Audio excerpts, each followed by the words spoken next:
Good morning, Rockets fans. Today we're going to be talking about Friday night's game, Rockets versus the Thunder.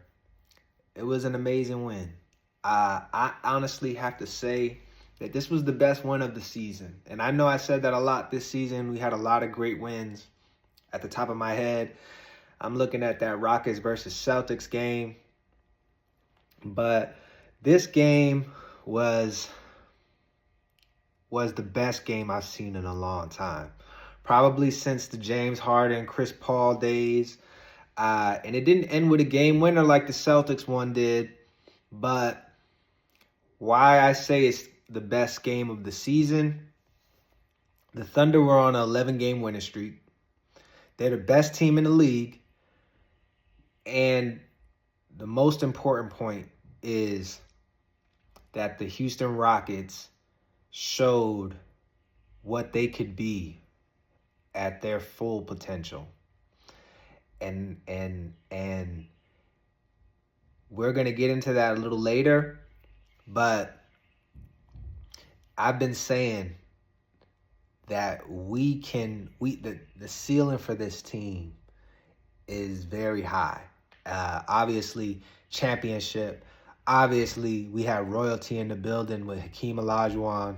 I'm really interested to see, on a side note, if Hakeem Olajuwon, because he's the all-time leader in blocks in the NBA, does he think that Victor Wembanyama can beat his record?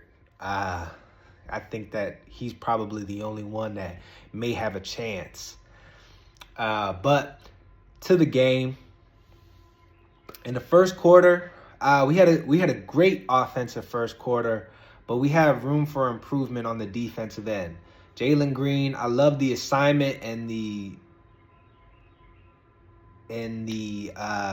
initiative that you had to take in order to go and guard a SGA, Shai Gilgeous-Alexander. For those that don't know about SGA and his nickname.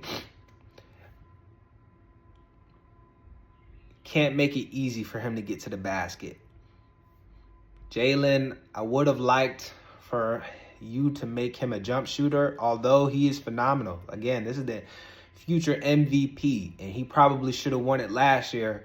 I know Joker is a great player, but I think that SGA should have won it last year. But it seems like he's going to win it for sure this year. So shout out to SGA. And we made it tough for the guy this entire game. When we play if we play them, I'm hopefully saying win as a optimistic outlook onto our playoffs. But if we play them in the playoffs, which will more than likely be the Western Conference Finals if we do make it there, he's not going to have a lot of games like that. But it was good to see, and for our confidence that we can make him have a bad game. MVP of the league, that's how you know we got a great defense. To stay in the first quarter, I want to say something that we could work on. As a defensive player, I'm not saying that I'm defensive or offensive player, but on defense, if that's my forte, that's what I bring to the Rockets, my eyes would light up if I saw Lu Dort ringing the ball up. No offense to him. It's just he doesn't strike me as a peak ball handler. I'm not saying that he's Kyrie, not saying that he's one of the worst ball handlers in the league, but he makes his name off of being a 3-and-D player.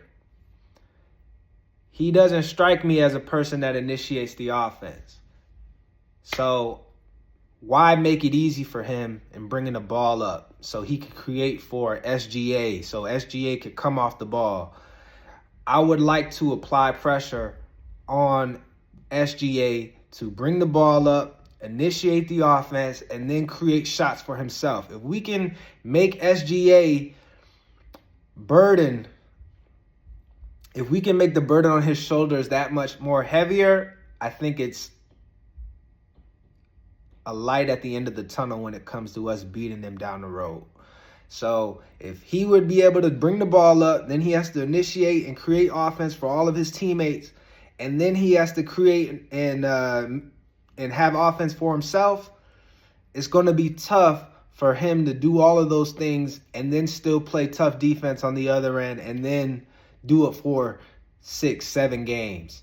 So when you have players like a Lou Dort, you got to take advantage of it, make him have great ball handling ability for 94 feet, picking the guys that are weak at ball handling, or they're big men if they choose to be great ball, or if they choose to bring the ball up the court, make them have to make great decisions for 94 feet.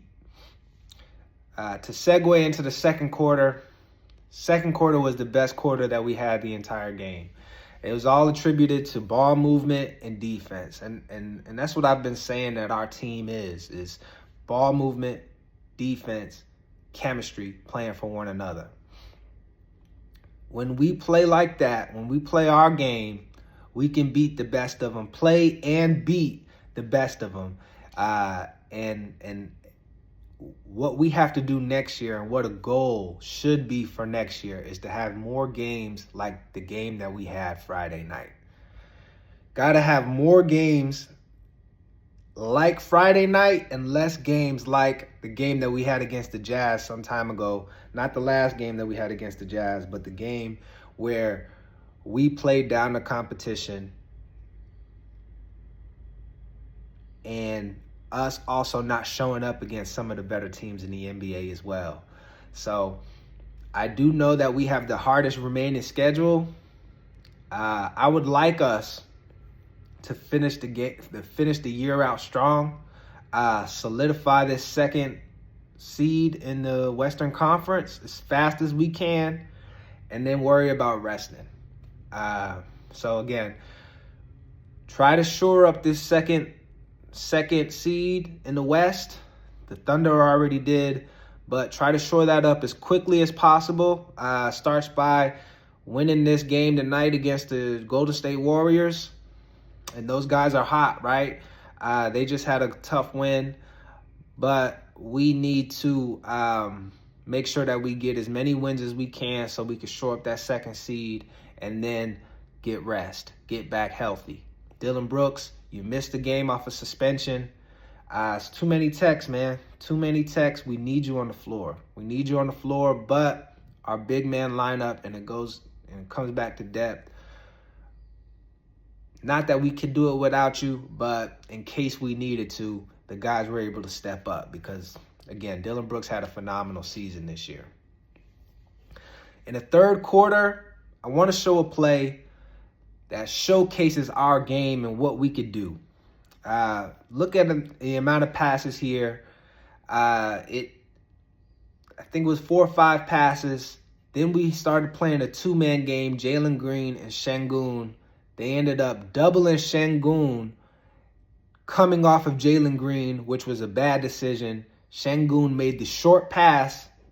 Shout out to Sengun because taking my advice, man, making that pass out of the double team a lot shorter and not passing across the court.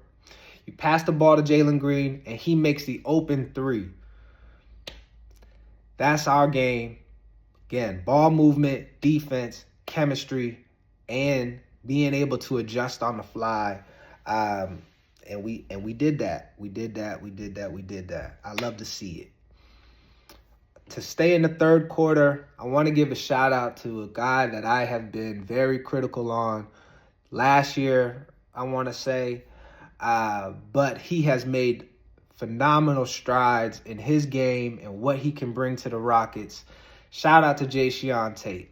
Had a defensive stop here. Chet Holmgren brings the ball up, and you were able to get the offensive charge on him.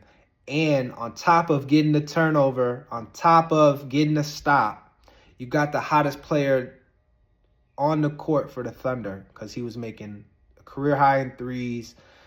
It's hard for us to defend him because he's so tall. Got the hottest player on the court at that current time off the floor. So again, what I was saying before was I would rather a charge than a block.